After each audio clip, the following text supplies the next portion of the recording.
un premier conseil comme ça d'entrée, parce qu'on avait un chien qui était en tête et qui tournait dans tous les sens à attendre tout le monde, c'est juste pour vous montrer, si vous changez le conducteur, la maîtresse, un inconnu, le chien va se comporter complètement différemment.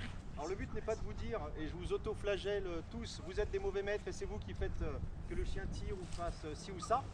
C'est juste que le chien vous connaît par cœur et donc tout ce que vous faites avec le chien, c'est du conditionnement. À chaque fois qu'on va lui dire stop, on avance, fais pas ci, fais pas ça, viens au pied. Le fait de râler, tout ce qu'on va mettre dans la tête du chien, ça va être associé comme je déclenche. Donc on passe sa vie à dire ça au chien et il déclenche de la même façon. Ça n'a plus d'incidence sur son comportement. Moi je suis tout nouveau, si je dis quelque chose de nouveau pour lui, ou elle, j'ai pas la vision. Son nom, Olympe. C'était Olympe, hein, voilà, c'est ça. Okay. Je remets les noms tout doucement. Donc, elle a quel âge, Olympe? 6 ans. 6 ans, d'accord. Ok, stop. Dès que je vais lui mettre une association, un mot avec une nouvelle action pour elle, elle va se mettre en mode ça c'est nouveau et je comprends ce qu'on attend de moi puisqu'on me met une action nouvelle. Ça veut dire que quand on lui a dit stop à longueur de temps, au pied à longueur de temps, peu importe, hein, je parle de façon générale, le chien va avoir en tête que ce mot-là égale ça, donc à moi de changer les mots, à moi de changer mes attitudes, de changer quelque chose pour recadrer le chien et lui remettre quelque chose de nouveau dans la...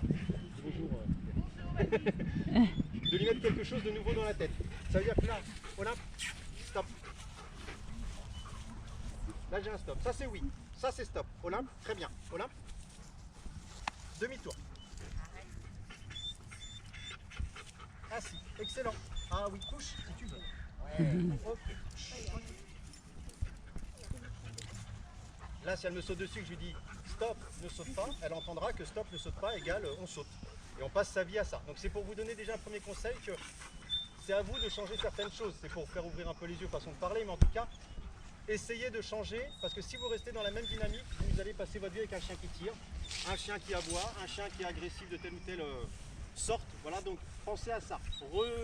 Reformater un petit peu le chien, ça demande à se reformater soi-même.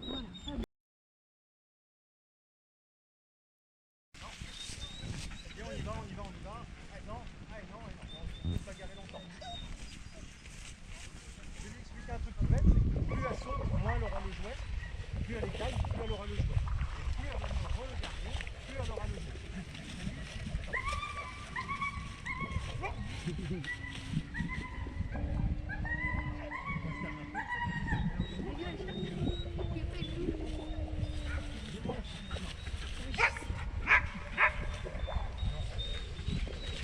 Je vous montre parce que tu peux avoir avec le...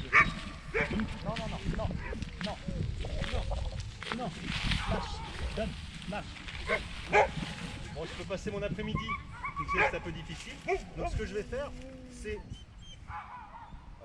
Elle a lâché d'elle-même. Sinon, je vais essayer de créer une autre stimulation pour la faire lâcher. Et je vais lui donner le mot que quand elle lâche. C'est-à-dire que le lâche, c'est vraiment quand moi je l'ai dans la main. Je prends le problème à l'envers. Stop. Donc, pour lui apprendre en 2 en 1, je prends mon jouet.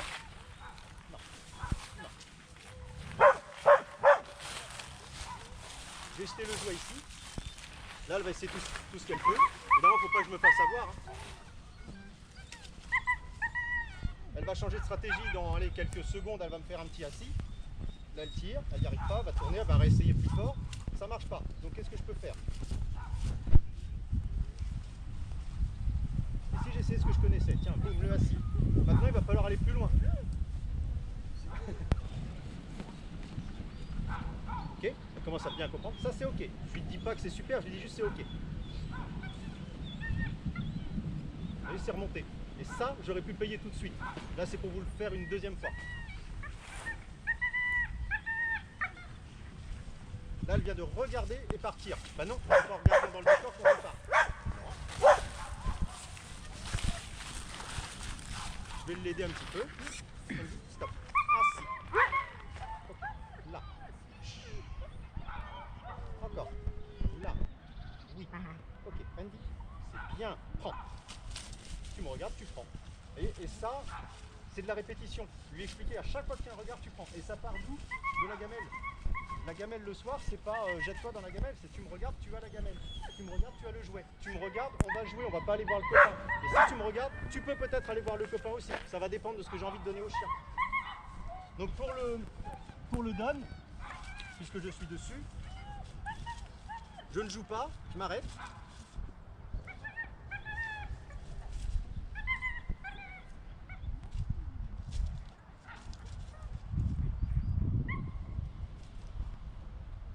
Est-ce que j'ai envoyé une information au chien? Non. Juste, je me suis arrêté. Donc il s'arrête. Vous avez vu? Je fais ça, ça repart.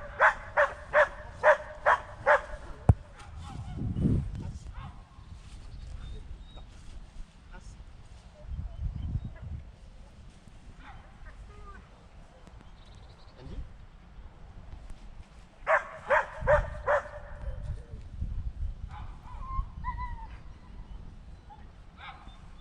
Andy?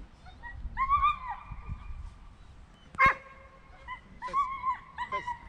Tu y es presque. Andy? Oui, on prend. J'ai un regard et on prend. Et ainsi de suite. Donc ça, voilà. C'est comme ça qu'on peut faire monter. On met un objet devant, une ressource. Le regard monte vers moi, on paye. Pour gagner, il faut évidemment avoir la laisse, une longe, quelque chose qui me permette de gagner. Sinon, le chien, il va récupérer, il va se renforcer.